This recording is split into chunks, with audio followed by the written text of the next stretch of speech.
베이징의 공기는 평소보다 무겁게 가라앉아 있습니다. 겉으로는 평온해 보이지만 붉은 담장 안쪽에서는 수십 년간 보지 못했던 거대한 권력의 지각 변동이 감지되고 있습니다. 세계의 시선이 집중되는 가운데 중국 공무원들과 군 내부에서는 형언할 수 없는 긴장감이 감돌고 있습니다. 불과 며칠 전까지만 해도 최고 지도자를 향한 충성 맹세로 가득했던 관영 매체들이 갑작스럽게 태도를 바꾸기 시작했기 때문입니다. 이것은 단순한 언론의 변화가 아니라 거대한 폭풍이 다가오고 있음을 알리는 서막과도 같습니다. 침묵은 때로 천둥소리보다 더 크게 울려 퍼집니다. 지금 중국군 내부에서 벌어지고 있는 일들은 인류 역사의 한 페이지를 바꿀 수도 있는 중대한 전환점에 서 있습니다. 2026년 1월 31일 중국 해방군 보는 근 일주일간의 기묘한 침묵을 깨고 한 편의 사설을 발표했습니다. 부패 척결과 강군 건설에 대한 신념을 강조하는 내용이었지만 그 이면에 숨겨진 메시지는 결코 단순하지 않았습니다.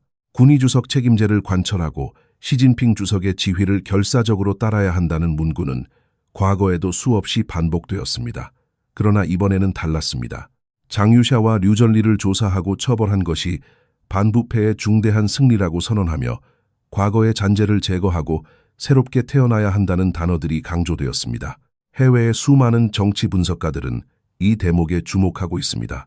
특히 사설에 등장한 화어중생이라는 표현은 한자 그대로 해석하면 말의 재생을 의미하지만 중난하이 내부 사정에 정통한 이들은 이를 환습중생, 즉 시진핑을 교체하고 새롭게 태어난다는 은밀한 암시로 읽어내고 있습니다.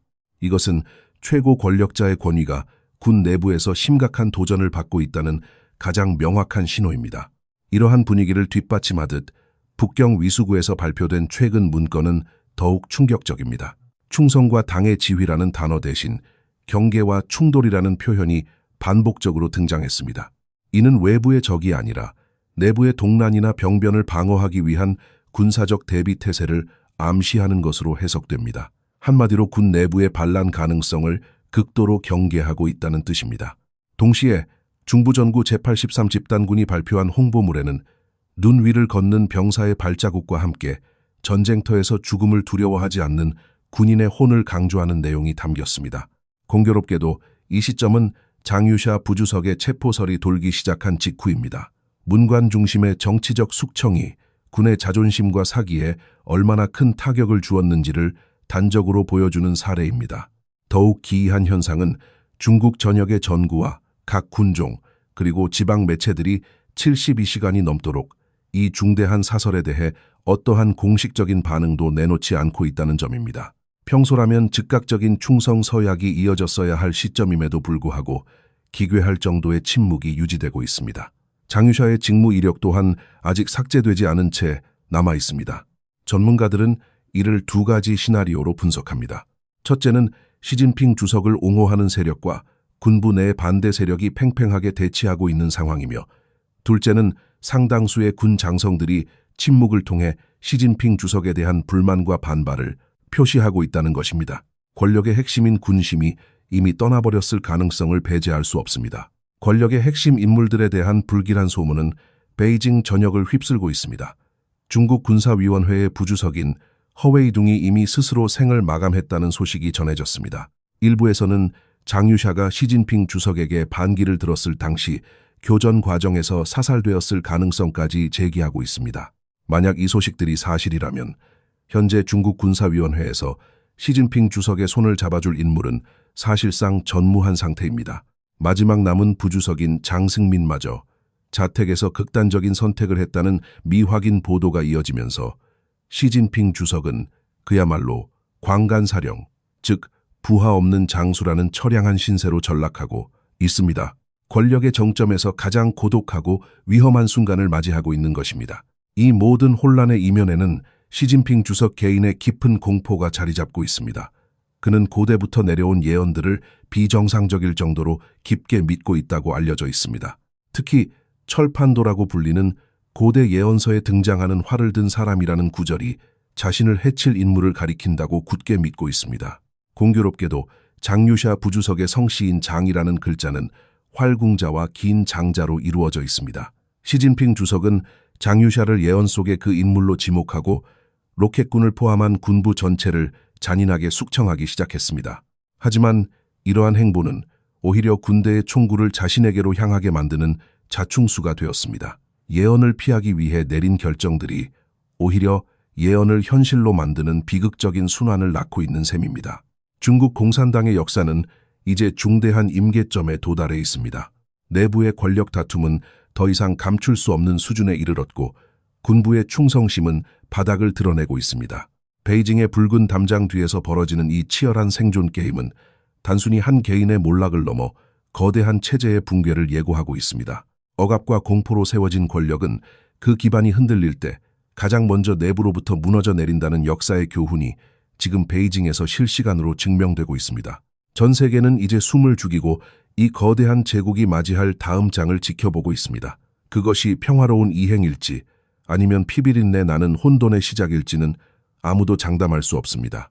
베이징 내부의 이 깊은 균열은 이제 국경을 넘어 국제 무대에서의 지위마저 송두리째 흔들고 있습니다. 한때 전 세계가 앞다투어 붉은 카펫을 깔며 환대했던 시대는 저물고 이제는 서방 국가들의 의회 문턱조차 넘기 힘든 처량한 신세가 되었습니다. 특히 영국의 사례는 현재 중국이 처한 외교적 고립을 가장 극명하게 보여줍니다.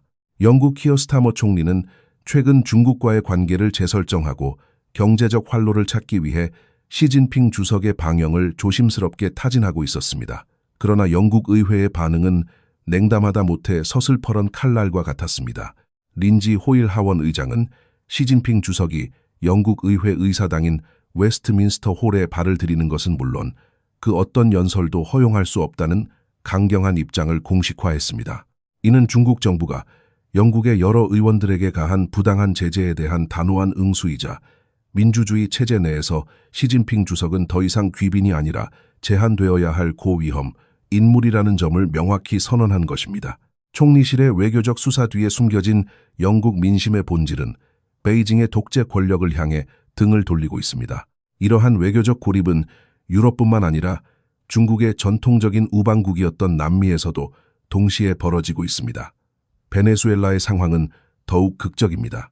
오랜 기간 중국의 경제적 지원과 정치적 지지를 받아온 마두로 정권이 몰락하고 로드리게스 임시 대통령이 권좌에 오르면서 베네수엘라는 급격한 변화를 맞이하고 있습니다. 로드리게스 정부는 과거의 정치적 폭력과 대립을 종식시키기 위한 대사면 법안을 추진하며 사법체계를 정상화하겠다고 발표했습니다. 이는 단순한 내부 개혁을 넘어 베네수엘라를 지배하던 권위주의의 사슬을 끊고 서방 세계로 회귀하겠다는 강력한 신호입니다. 특히 정보기관에 의해 고문과 억압의 장소로 이용되었던 악명 높은 교도소들을 폐쇄하기로 한 결정은 인권과 법치를 회복하겠다는 의지의 표명입니다. 미국은 이러한 변화를 놓치지 않고 주 베네수엘라 대사관을 재가동하며 석유 산업에 대한 민간 투자를 허용하는 등 영향력을 빠르게 확대하고 있습니다. 수조 원에 달하는 차관을 쏟아부으며 베네수엘라를 자신의 영향력 아래 두려 했던 중국의 노력은 하룻밤 사이에 물거품이 될 위기에 처했습니다. 중국의 부패한 자본과 연결된 독재 정권들이 하나둘 무너지면서 베이징이 공들여 쌓아온 지구촌 독재 연대는 심각한 붕괴에 직면해 있습니다. 중국이 내부 권력 투쟁과 외교적 고립이라는 이중고에 시달리는 동안 중동의 화약고인 이란에서도 거대한 폭풍이 몰아치고 있습니다. 미국과 이란의 긴장은 이제 임계점을 넘어 실제 군사적 충돌로 이어지기 직전의 상황입니다. 이란 내부에서 벌어진 반정부 시위에 대한 유혈 진압으로 수만 명의 사상자가 발생했다는 기밀 문건이 폭로되면서 국제사회의 분노는 극에 달했습니다. 이에 대응하여 미국은 전례 없는 규모의 군사력을 중동으로 집결시키고 있습니다. 도널드 트럼프 대통령은 이르면 이번 주말 이란에 대한 대규모 군사행동을 승인할 가능성이 매우 높다는 소식이 전해졌습니다. 미군의 공격 목표는 단순히 군사시설에 그치지 않습니다.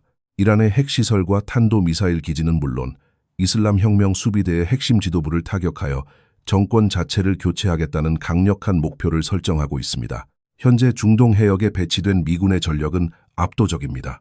아이젠하워 항공모함 타격군을 중심으로 최첨단 스텔스 전투기인 F-35 라이트닝이와 슈퍼 호넷 그리고 조기 경보기인 E-2D 호크아이 등이 탑재된 항공모함 전단이 이란 근해에서 대기 중입니다.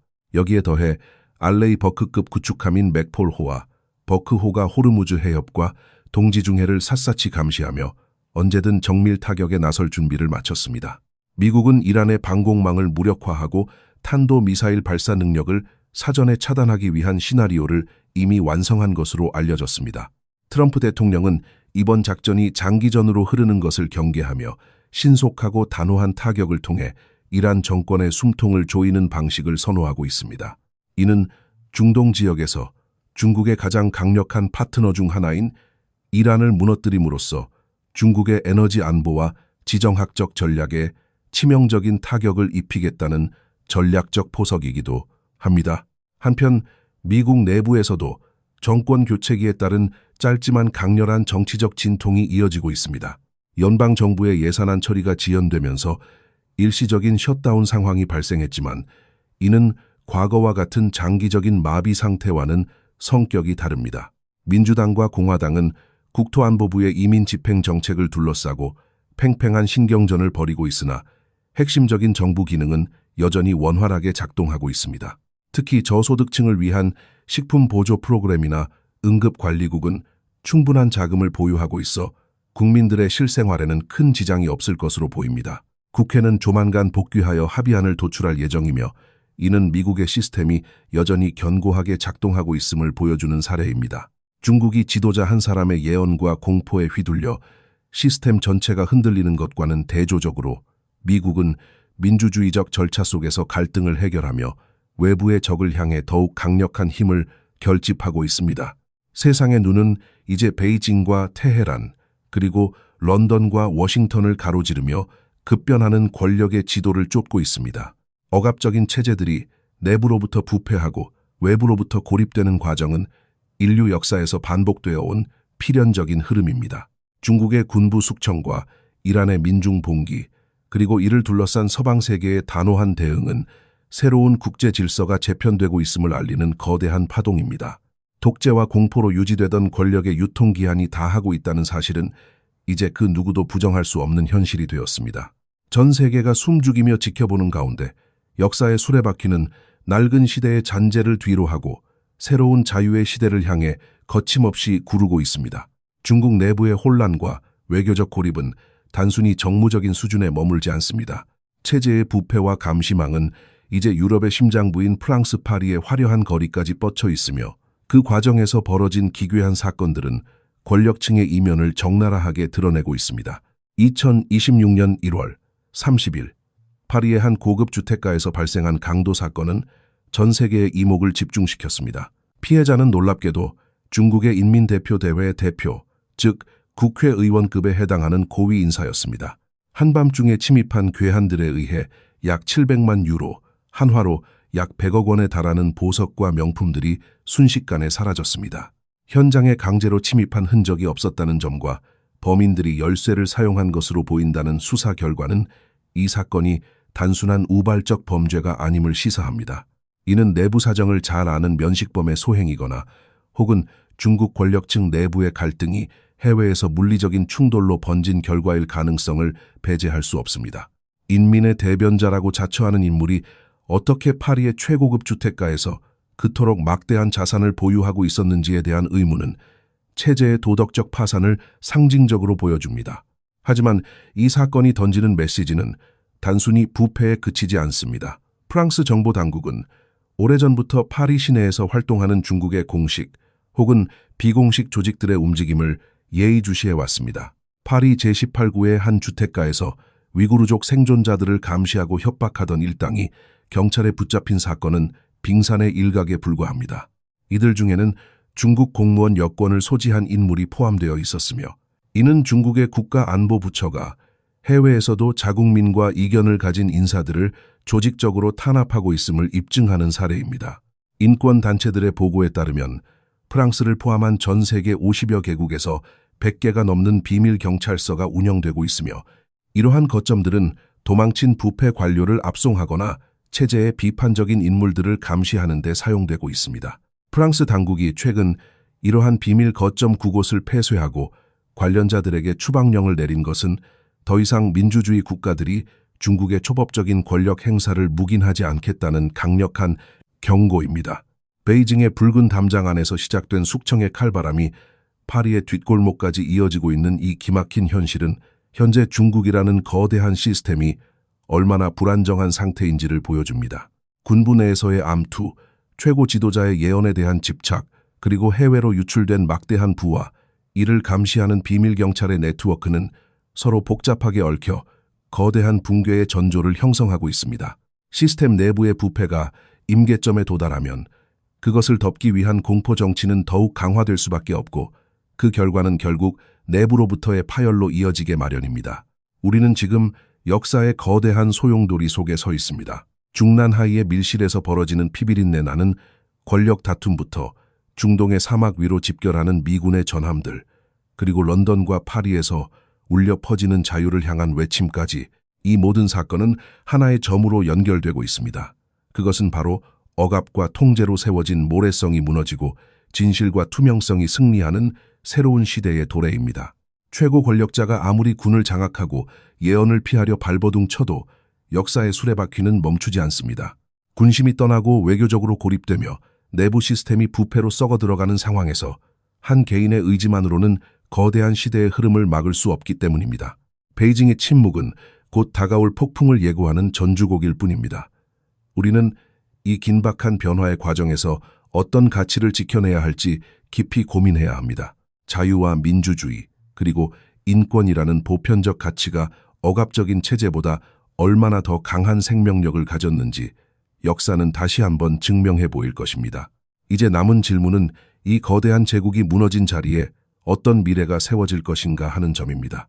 혼돈과 파괴가 아닌 평화롭고 투명한 새로운 질서가 아시아와 전 세계에 정착되기를 희망합니다. 역사의 진실은 가려질 수 없으며 어둠이 깊을수록 새벽은 멀지 않았음을 우리는 믿어야 합니다. 오늘 우리가 살펴본 이 수많은 단서와 사건들이 여러분에게 어떤 의미로 다가가는지 궁금합니다. 변화는 항상 가장 예상치 못한 곳에서 시작되며 그 작은 움직임들이 모여 거대한 역사의 파도를 만듭니다.